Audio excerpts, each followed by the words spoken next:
Unicorn कहे जाने वाला एक स्टार्टअप जिसका नाम है बायजूस, आज ऐसी मोहलत आ गई है कि उनके खुद के सीईओ को मजबूर किया जा रहा है कि वो रिजाइन कर दें। साथ ही शाहरुख खान जैसे बड़े ब्रांड एम्बेसडर रखने के बाद भी ये कंपनी आज इतने ज़्यादा घाटे में चल रही है कि इस कंपनी को आते जाते जितने भी इन्वेस्टर्स हैं या जितने भी इसके प्रमोटर्स हैं, इससे अपना हिस्सा मांग रहे हैं, अपना पैसा वापस मांग रहे हैं। तो क्यों बायजूस को ये सामना करना पड़ रहा है? एंड हाल ही में जनवरी के अंदर जितने बायजूस के साथ करने वाले काम कर्मचारी थे उनको भी उनकी सैलरी नहीं मिली। ये एक ऐसा स्टार्टअप था जिसकी अगर वैल्यूएशन की बात करें तो 8,000 करोड़ तक का वैल्यूएशन था एक साल के अंदर इस स्टार्टअप का। सो एक ऐसा स्टार्टअप था जो एक साल के अंदर ही यूनिकॉर्न बन गया। यूनिकॉर्न मतलब जिसका वैल्यूएशन ऑलमोस्ट 8,000 करोड़ तक का था, जिस वजह से इसको यूनिकॉर्न बुलाया जाता था। लेकिन अगर आज इसकी वैल्यूएशन की बात करें तो इसकी वैल्यूएशन इतनी गिर गई है कि इसको यूनिकॉर्न नहीं कहा जा रहा है बल्कि रेजिग्नेशन मांगा जा रहा है। सो क्या न्यूज है, आइए देखते हैं। बेसिकली सीईओ जो बायजूस के हैं, जिनका नाम है रविंद्रन, एंड जो उनकी वाइफ थी जो इनके साथ इक्विटी पार्टनर थी, उन पे एलिगेशन लग रहे हैं इस कंपनी के फेलियर का। सो इसके अंदर 30% तो हिस्सेदारी थी रविंद्रन की, जो सीईओ हैं, एंड वही 26% जो थी हिस्सेदारी वो थी इनके फैमिली मेंबर्स की, जिसमें इनकी वाइफ भी थी।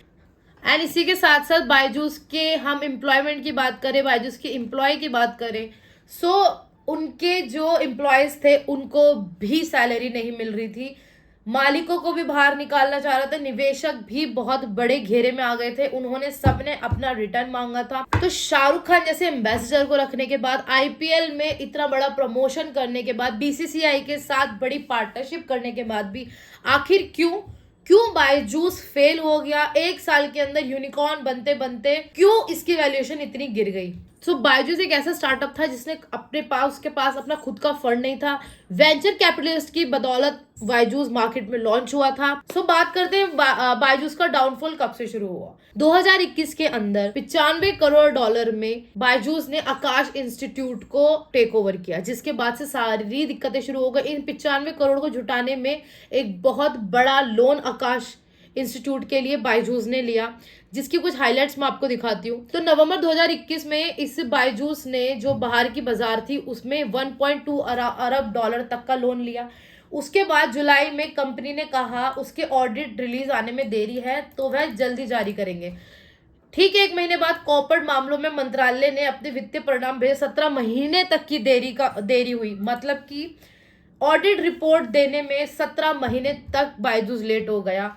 फिर बात आई सितंबर 2022 की, इन्होंने अपना जो भी रिजल्ट था, ऑडिट रिजल्ट था, वो रिलीज किया, जिसमें पता चला घाटा 18 गुना बढ़कर 4,588 करोड़ तक पहुंच गया है। मतलब कि आकाश इंस्टीट्यूट को टेक ओवर करने के लिए 95 करोड़ डॉलर जुटाते बायजूस खुद ही बहुत बड़े घाटे में आ गया। इसके बाद अक्टूबर 2022 में इस कंपनी ने फिर से दोबारा 25 करोड़ डॉलर तक का फाइनेंस राउंड पूरा किया।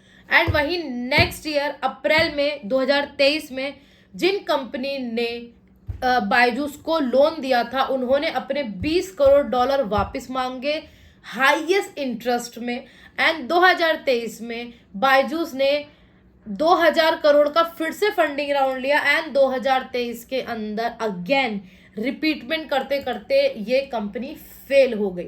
सो बेसिकली आकाश इंस्टीट्यूट को टेक ओवर करते करते बायजूस ने अपनी खुद की वैल्यू खो दी एंड अपने खुद का गुडविल मार्केट में खत्म कर दी एंड एक बहुत बड़े लोन और बहुत बड़े कर्जे के नीचे दब गए। उसी के साथ क्या क्या हुआ, जितने बड़े बड़े नाम जुड़े हुए थे, चाहे वो हम शाहरुख खान की बात करें, बड़े बड़े कॉर्पोरेट्स की बात करें, सब में छटनी होने लग गई, सब बाहर चले गए। इवन दो एक टाइम ऐसा आया, एनसीपीसीआर जो एक संस्था होती है जिसका मतलब होता है राष्ट्रीय बाल अधिकार संरक्षण, यानी जो स्टूडेंट्स के लिए एक तरीके की संस्था होती है, उसके जो चेयरपर्सन थी उन्होंने बायजूस पे नाम लगाया था कि बायजूस अपने छात्रों और उनके माता पिता के फोन नंबर और उनके डेटाबेसेस को खरीद रही है। इतना ही नहीं, कंपनी इन डेटाबेस का उपयोग छात्र और अभिभावकों को धमकाने के लिए करती है और कहा जाता है कि अगर आप कोर्स नहीं खरीदेंगे तो बच्चे का भविष्य बर्बाद हो जाएगा। तो इतना जल्दी बायजूस ने अपना डाउनफॉल फेस किया। एंड इसी के साथ एक न्यूज बहुत ही खतरनाक सामने आई,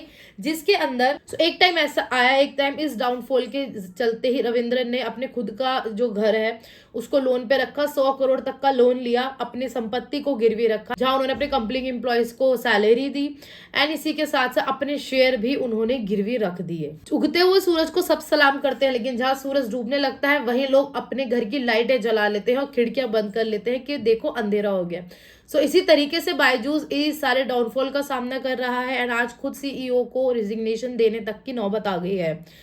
सो क्या होगा बायजूस का, ये तो आने वाला वक्त बताएगा। सो आपके अकॉर्डिंग क्या लगता है, क्या बायजूस की गलती रही होगी, मार्केटिंग, या फिर आकाश इंस्टीट्यूट का टेक ओवर, या फिर कुछ ऐसी गलतियां जो अभी तक सामने नहीं आई? वो तो देखेंगे हम अगली वीडियो में। तब तक के लिए take care and good bye.